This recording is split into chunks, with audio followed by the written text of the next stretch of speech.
Hello friends, आप देख रहे हैं अपना चैनल विजन बेस अप्रोच। इस वीडियो लेक्चर में हम लोग डिस्कस करने वाले हैं मैथमेटिकल फार्मूला। अलग अलग चैप्टर्स के फार्मूला हम लोग डिस्कस करेंगे जो कि सभी बच्चों के लिए यूज़फुल हों, चाहे आप किसी भी क्लास के बच्चे हों। तो देखिए, जो पहला जो चैप्टर है हमारे पास लेसन है सिंपल एंड कंपाउंड इंटरेस्ट। यहाँ पे देखिए इंटरेस्ट वर्ड लगा हुआ है, ध्यान दीजिएगा। तो अगर हमें सिंपल इंटरेस्ट निकालना हो तो हम लगाएंगे P into R into T. P principal है, आर रेट है, टी टाइम है। और यहाँ से आप प्रिंसिपल भी निकाल सकते हैं, रेट भी निकाल सकते हैं, टाइम भी निकाल सकते हैं। मान लीजिए प्रिंसिपल चाहिए आपको, तो ठीक है, प्रिंसिपल को छोड़ करके बाकी जो भी टर्म है उनका आप साइड चेंज कर दीजिए। तो P बराबर क्या हो जाएगा, S I into 100 upon R into T. आपको रेट चाहिए तो S I into 100 upon P into T. आपको टाइम चाहिए तो S I into 100 upon P into R. अगर आपको कंपाउंड इंटरेस्ट निकालनी है तो आप फॉर्मूला लगाएंगे P within bracket 1 plus R upon 100 power n minus 1। अगर कंपाउंड इंटरेस्ट के केस में अमाउंट आपको निकालनी है तो अमाउंट बराबर हो जाएगा P within bracket 1 plus R upon 100 whole power n। तो नेक्स्ट जो चैप्टर है, नेक्स्ट जो लेसन है, रैशनल एंड इरेशनल नंबर से रिलेटेड है। जैसे मान लीजिए कि ज़्यादा करके बच्चों को इसमें प्रॉब्लम होती है स्क्वायर निकालने में, मल्टीप्लाई करने में। तो देखिए, अगर मान लीजिए रूट ए प्लस रूट बी का होल स्क्वायर अगर है तो सिंपल आप ए प्लस बी का होल स्क्वायर लगा दीजिए। अगर आपको ए और बी में कन्फ्यूजन है तो आप रूट ए को एक्स ले लीजिए, रूट बी को वाई ले लीजिए। तो एक्स प्लस वाई का होल स्क्वायर लगा दीजिए तो a plus b plus 2 under root A B हो जाएगा। Root a minus root B का होल स्क्वायर तो a plus b minus 2 root b हो जाएगा। यहाँ पे देखिए मल्टीप्लाई करते समय थोड़ा ध्यान देना है। यहाँ पे जो साइन का जो रूल होता है मल्टीप्लिकेशन के लिए, आपको उसको भी ध्यान देना है। जैसे देखिए रूट ए प्लस बी इंटू है रूट ए माइनस बी, तो आप रूट ए से दोनों में मल्टीप्लाई कर लीजिए। तो root A into A root A square plus root A into minus root B तो माइनस रूट ए बी हो जाएगा। उसी टाइप से यहाँ भी देख लीजिए root B into root A B हो जाएगा, plus root B into minus root B तो माइनस रूट बी का होल स्क्वायर। मतलब मल्टीप्लाई करिए स्टेप वाइज और सिंप्लीफाई करेंगे तो आप देखेंगे कि आपको मिल जाएगा रूट ए का whole square minus root B का होल स्क्वायर, मतलब ए माइनस बी मिल जाएगा। आप सिंपल ये समझ सकते हैं कि यहाँ पे आप लगा लीजिए x plus Y into x minus Y तो x square minus Y square तो ए माइनस बी डायरेक्टली हो जाएगा। अब देखिए यहाँ पे मेन देखिए P root M plus Q root N into P root M minus Q root N है। यहाँ भी देखिए लग रहा है कि ये अलग है, लेकिन अलग नहीं है। इसे आप x ले लीजिए, इसे आप y ले लीजिए। तो x plus Y into x minus Y तो x square minus Y square p root m का whole square minus Q root n का होल स्क्वायर तो आपका आ जाएगा p square m minus q square n. देखिए इरेशनल वाले में सबसे जो बेहतरीन जो एक क्वेश्चन बनता है डिनोमिनेटर को रेशनलाइज करने के लिए, तो अगर मान लीजिए किसी फ्रैक्शन का डिनोमिनेटर इस फॉर्म का है P root M minus Q root N अगर है, तो आप सबसे पहले क्या करते थे, रेशनलाइजिंग फैक्टर निकालते थे। किसका, डिनोमिनेटर का। तो मान लीजिए किसी फ्रैक्शन का डिनोमिनेटर अगर इस फॉर्म का है तो हम लोग करते क्या है, यहाँ का साइन बदल देते हैं। जैसे यहाँ माइनस है तो हम प्लस कर लेंगे और ये जो आएगा रेशनलाइजिंग फैक्टर हो जाएगा इसका। और इसी रेशनलाइजिंग फैक्टर से हम लोग न्यूमरेटर में और डिनोमिनेटर में मल्टीप्लाई करते थे और सिम्प्लीफाई करते थे। तो फ्रेंड्स हम लोग नेक्स्ट बढ़ते हैं नेक्स्ट लेसन की तरफ। फ्रेंड्स जो नेक्स्ट लेसन है हमारे पास इंडाइसेज एक्सपोनेंट हमने लिया है और इसका हम लोग फॉर्मूला डिस्कस करने वाले हैं। जैसे मान लीजिए ए का पावर एम अगर है, इसका मतलब ये होता है कि ए इंटू ए एम टाइम्स है। यहाँ पे ए नॉन जीरो है। उसी टाइम से माइनस ए इंटू माइनस ए अगर है एम टाइम्स अगर है तो माइनस ए का पावर एम हो जाएगा। कहने का मतलब ये है कि अगर ये दिया हुआ है तो आप ये लिख सकते हैं और ये दिया है तो आप ये लिख सकते हैं अपनी रिक्वायरमेंट के हिसाब से। उसी तरीके से अगर यहाँ पे माइनस ए अगर एम टाइम्स मल्टीप्लाई के फॉर्म में है तो आप एक्सपोनेंशियल फॉर्म में लिख सकते हैं। अगर मान लीजिए माइनस ए का पावर एम अगर है तो इससे आप दो रिजल्ट लिख सकते हैं। एक लिख सकते हैं पॉजिटिव ए का पावर एम, दूसरा लिख सकते हैं नेगेटिव ए का पावर एम। पॉजिटिव तब लिखेंगे जब एम की जो वैल्यू होगी इवन होगी। नेगेटिव कब लिखेंगे जब एम का वैल्यू ऑड होगा।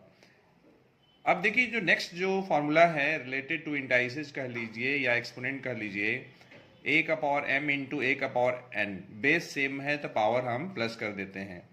उसी टाइप से अगर ए का पावर एम में डिवाइड करना है ए का पावर एन से तो हो जाएगा ए का पावर एम माइनस एन भी लिख सकते हैं या 1 ए का पावर एन माइनस एम लिख सकते हैं। उसी टाइप से जो नेक्स्ट हमारे पास है ए का power M whole power N, तो देखिए पावर में हम मल्टीप्लाई कर देते हैं तो ए का पावर एम एन हो जाएगा। एम एन को आप लिख सकते हैं एन पावर एम, मतलब इस रिजल्ट को आप इस तरीके से भी लिख सकते हैं और यहाँ भी लिख सकते हैं इस तरीके से भी। देखिए यहाँ पे क्या है, ए का पावर एम है होल पावर एन है, यहाँ क्या है ए का power N whole power M, मतलब एम और एन जो हैं इंटरचेंज हैं, दोनों का जो प्लेस है इंटरचेंज है। उसी टाइप से अगर ए का पावर एम अपॉन क्यू अगर है तो आप लिख सकते हैं ए का पावर एम होल पावर 1/क्यू के लिए आप लिख सकते हैं क्यूएथ रूट ऑफ ए का पावर एम, या इसे आप ऐसे भी लिख सकते हैं तो ये हो जाएगा, ये देखिए qth root of a whole power m हो जाएगा। अपनी रिक्वायरमेंट के हिसाब से आप इसे इस तरीके से भी लिख सकते हैं और इस तरीके से भी लिख सकते हैं, जैसा रिक्वायरमेंट होगा उसके अकॉर्डिंग। उसके बाद देखिए जो नेक्स्ट जो है फॉर्मूला बहुत ही बेहतरीन है, इफ ए का power M equals to B का पावर एम। यहाँ देखिए पावर बराबर है तो हम क्या करते हैं बेस को इक्वेट कर देते हैं। यहाँ पे हमने बेस को इक्वेट किया है क्योंकि पावर बराबर है। इसका दूसरा रिजल्ट हो सकता है कि अगर ए का पावर एम बराबर ए का पावर एन अगर है, यहाँ पे देखिए बेस बराबर है तो आप पावर को इक्वेट कर सकते हैं। अब देखिए नॉन जीरो नंबर कोई है उस पर अगर आप पावर जीरो देंगे तो 1 आएगा। यहाँ जो x जो है पॉजिटिव हो सकता है, नेगेटिव हो सकता है, फ्रैक्शन हो सकता है, बस ध्यान ये देना है कि x should not B zero. तो फ्रेंड्स हम लोग बढ़ते हैं नेक्स्ट लेसन की तरफ। तो बच्चों हमारे पास जो नेक्स्ट जो लेसन है लॉगरिथम है, हम लोग डिस्कस करने वाले हैं इस चैप्टर में लॉगरिथमिक फार्मूले के बारे में।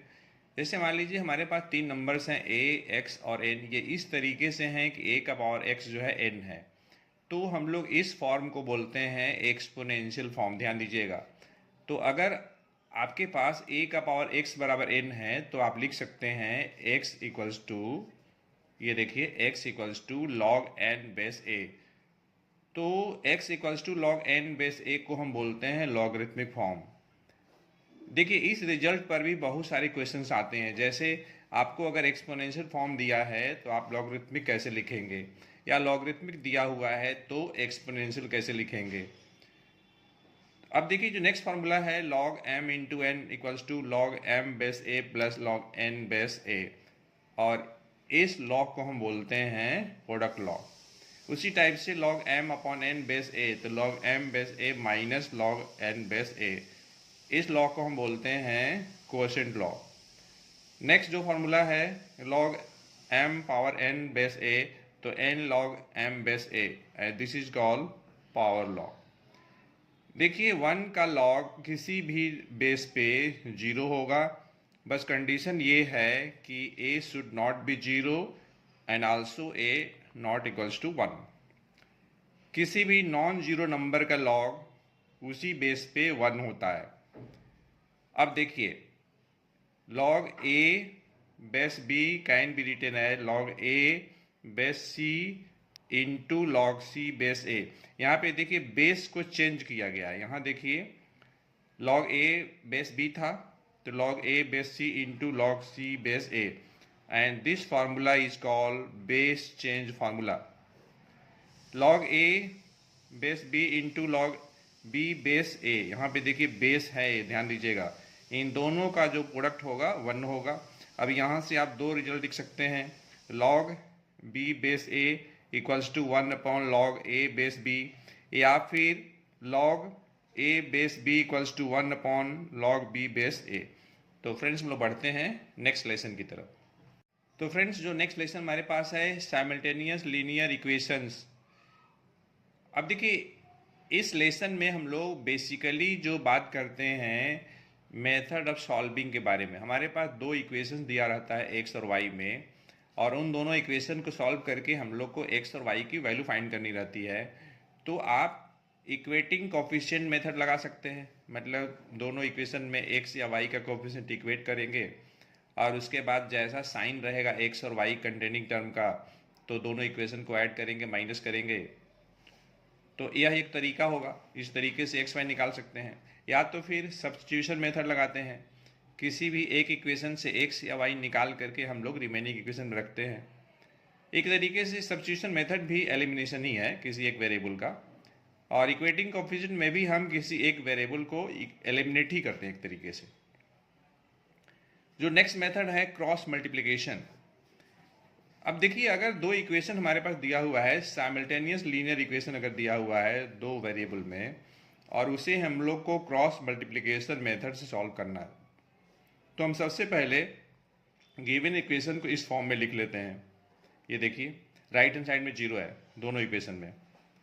फिर हम क्या करते हैं, y के कोफिशिएंट से स्टार्ट करते हैं, लिख दिया हमने, फिर कांस्टेंट टर्म लिख दिया, फिर x का कोफिशिएंट लिख दिया, फिर y का कोफिशिएंट लिख दिया। x अपॉन ये देखिए b1 c2 माइनस ये देखिए माइनस b2 c1, यहाँ पे लिख दिया हूँ मैं, यहाँ पे देख लीजिए, equals to y upon c1 a2 minus c2 a1 लिख दिया हूँ मैं, 1 अपॉन ये देखिए a1 b2 minus a2 b1, ये मैं लिख दिया हूँ। हमें तो देखिए x चाहिए, तो मैं क्या करूँगा, इसे मैं यहाँ शिफ्ट कर देता हूँ। तो x की वैल्यू क्या मिलेगी, b1 c2 minus b2 c1 upon a1 b2 minus a2 b1, ये हमें मिल जाएगा x की वैल्यू। उसी तरीके से हम y निकाल सकते हैं, कैसे, c1 a2 minus c2 a1 आप यहाँ शिफ्ट कर दीजिए upon a1 b2 minus a2 b1। तो इस तरीके से हम लोग क्रॉस मल्टीप्लिकेशन मेथड के द्वारा दो साइमल्टेनियस लीनियर इक्वेशन को सॉल्व करके एक्स और वाई की वैल्यू फाइंड कर सकते हैं। और एक बात ध्यान देने वाली है बच्चों, जो भी आप एक्स और वाई की वैल्यू फाइंड करते हैं वह वैल्यू दोनों इक्वेशन को सेटिस्फाई करना चाहिए, तभी वह जो एक्स वाई की वैल्यू होगी दोनों इक्वेशंस का कॉमन सोल्यूशन होगा। तो हम लोग बढ़ते हैं नेक्स्ट चैप्टर की तरफ। तो बच्चों, नेक्स्ट जो लेसन है अलजेब्रिक फार्मूला है, मतलब अलजेब्रा का फार्मूला है। तो देखिए, यह बहुत ही बेहतरीन मतलब लेसन होता है और इसमें फार्मूले का बड़ा ही इम्पोर्टेंस है। सबसे पहला फार्मूला जो कि आप छोटे क्लासेस से पढ़ते आ रहे हैं, a plus B whole square, यहाँ देखिए पावर 2 है तो 3 टर्म होगा। आप देखिए a plus B into A plus B 2 बार मल्टीप्लाई करेंगे, फिर इसको सिंप्लीफाई करेंगे तो ये फार्मूला बन जाएगा। आप सीधे याद रखिए a square plus B square plus 2ab। और देखिए a प्लस बी का होल स्क्वायर ये भी हो सकता है, या a माइनस बी का होल स्क्वायर प्लस 4ab भी हो सकता है। उसी टाइप से a माइनस बी का होल स्क्वायर है तो a square plus B square minus 2ab। देखिए इन दोनों फार्मूले में फ़र्क क्या है, यहाँ b पॉजिटिव है, a पॉजिटिव है, यहाँ a पॉजिटिव है, b नेगेटिव है। तो a स्क्वायर बी स्क्वायर यहाँ भी है, यहाँ भी है। फ़र्क क्या है, यहाँ अगर प्लस है तो यहाँ प्लस 2ab है, यहाँ माइनस है तो यहाँ माइनस 2ab है। तो a माइनस बी का होल स्क्वायर का दूसरा जो फॉर्म होगा a minus B whole square plus 4ab। अब देखिए दो फॉर्मूले का मतलब क्या है, जैसा रिक्वायरमेंट वैसा हम काम करेंगे। मतलब किसी क्वेश्चन में मान लीजिए a प्लस बी दिया है, a बी दिया है, a माइनस बी आप निकाल सकते हैं, ठीक है, या a माइनस बी दिया है, a बी दिया है, तो आप, हाँ एक बात और, यहाँ पे देखिए ये जो होगा ना प्लस होगा, ठीक है, और अगर ये प्लस होगा तो यहाँ पर माइनस होगा, ये मिसिंग था। तो कहने का मतलब ये है कि a minus B whole square का जो फार्मूला होगा a square plus B square minus 2ab भी हो सकता है, या a प्लस बी का होल स्क्वायर माइनस 4ab। अब देखिए, जो अगर आप 1 2 को प्लस कर देंगे तो क्या मिलेगा, यहाँ देखिए प्लस 2ab और ये प्लस 2ab कैंसिल, तो a square 2 bar, b square 2 बार, तो ये बन गया। उसी टाइप से अगर आप माइनस कर लेंगे 1 में से 2 तो आपको ये मिल जाएगा 4ab बराबर a प्लस बी का whole square minus a minus B का होल स्क्वायर। अब देखिए, अगर आपके पास 1 2 3 टर्म अगर है, x plus Y plus Z का होल स्क्वायर, तो एक्चुअली स्क्वायर है, तो आप क्या करिए, X plus Y into X plus Y 2 बार करिए, इंटू करिए, सिंप्लीफाई करिए, तो आपको यही मिलेगा। या तो फिर आप सीधे फार्मूला को याद रखिए, ज़्यादा बेटर है। तो x square plus Y square plus Z square plus 2xy plus 2yz plus 2zx, 2 हमने कॉमन ले लिया है।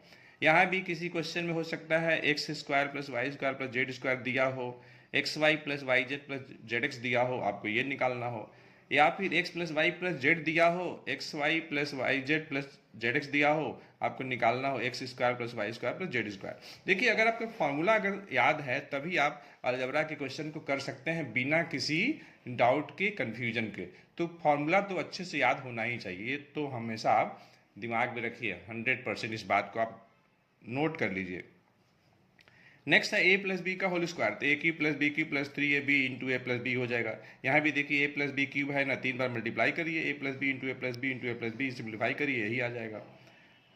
अब देखिए यहाँ से आप ए क्यूब प्लस बी क्यूब निकाल सकते हैं। करना क्या है, 3ab इंटू ए प्लस बी को आप इधर शिफ्ट कर दीजिए, तो a cube plus b cube क्या हो जाएगा, a plus B whole square whole cube minus 3ab into A plus b हो जाएगा।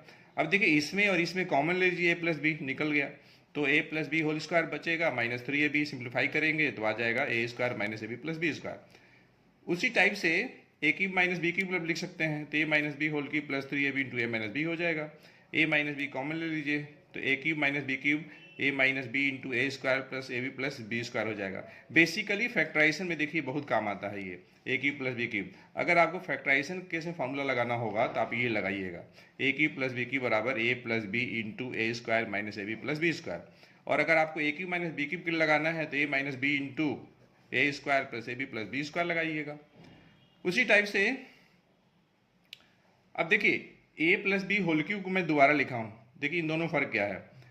यहाँ पे देखिए a cube plus 3a square b plus 3ab square plus b cube है। देखिए a का पावर क्या है, 3 से घट रहा है, 3 2 1, यहाँ पे 0, और b का पावर यहाँ 0 है, 1 2 3।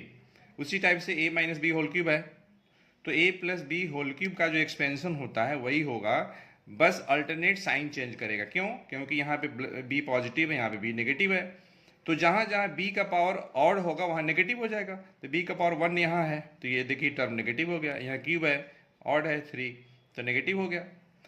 देखिए सबसे बेहतरीन ये देखिए फॉर्मूला, देखिए ध्यान से देखिएगा, if x plus Y plus Z बराबर 0 अगर है तो X cube plus Y cube plus Z cube जो होगा 3xyz होगा। अब देखिए यह जो फॉर्मूला है आपको प्रूविंग करने के लिए पूछ सकता है कि अगर x plus Y plus Z बराबर 0 है तो आप प्रूफ करिए X cube plus Y cube plus Z cube बराबर 3xyz। या तो फिर कहीं कहीं अल्जेब्रिक आइडेंटिटी दिया रहेगा, आपको वैल्यू फाइंड करना होगा, तो वहाँ भी ये यूजफुल होगा। जो नेक्स्ट जो है X square minus Y square, तो यह जो होगा आपका X plus Y into x minus Y. तो बच्चों हम लोग बढ़ते हैं अब नेक्स्ट लेसन की तरफ। तो बच्चों हमारे पास जो नेक्स्ट जो लेसन है पाइथागोरस थ्योरम है। देखिए पाइथागोरस थ्योरम लगता कहाँ है, तो ये किसी भी राइट एंगल ट्रायंगल में लगेगा। जैसे हमारे पास ए बी सी कोई राइट एंगल ट्रायंगल है, इसमें एंगल भी आपका 90 डिग्री है। तो यहाँ पे हम देख रहे हैं कि 90 बनाने वाली जो साइड है ए बी है और बी सी है, तो 90 बनाने वाली साइड का स्क्वायर का जो सम होगा सबसे जो लॉन्गेस्ट साइड है उसके स्क्वायर के बराबर होता है। ठीक है, लेकिन ये कहाँ लगेगा, ये लगेगा किसी भी राइट एंगल ट्रायंगल में लगेगा। अगर हम पाइथागोरस थ्योरम के कन्वर्स की बात करेंगे तो अगर किसी ट्रायंगल में हमें ये पता है A B square plus B C square equal to A C square, तो उस सिचुएशन में अगर ये कंडीशन होल्ड करेगी तो उस सिचुएशन में सबसे जो लॉन्गेस्ट साइड है उसके सामने का जो एंगल होगा 90 डिग्री हो जाएगा। जैसे देखिए यही हमारे पास ट्रायंगल है, मान लीजिए ये हमें पता है, तो सबसे लंबी साइड कौन हो गई, AC हो गई। क्यों, क्योंकि AC का जो स्क्वायर है A B square plus B C square के सम के बराबर है। तो डेफिनेटली देखिए यहाँ पे दो क्वांटिटीज है और ये दोनों क्वांटिटीज क्या है, स्क्वायर है, और इन दोनों का सम क्या है, AC स्क्वायर के बराबर है। तो डेफिनेटली AB और BC जो होंगी वह AC से दोनों के दोनों छोटी होंगी। तो सबसे बड़ी साइड AC हो गया, तो सबसे बड़ी साइड के सामने का एंगल 90 डिग्री हो जाएगा by the converse of Pythagoras theorem. जो नेक्स्ट हमारे पास जो लेसन है मिड पॉइंट थ्योरम है।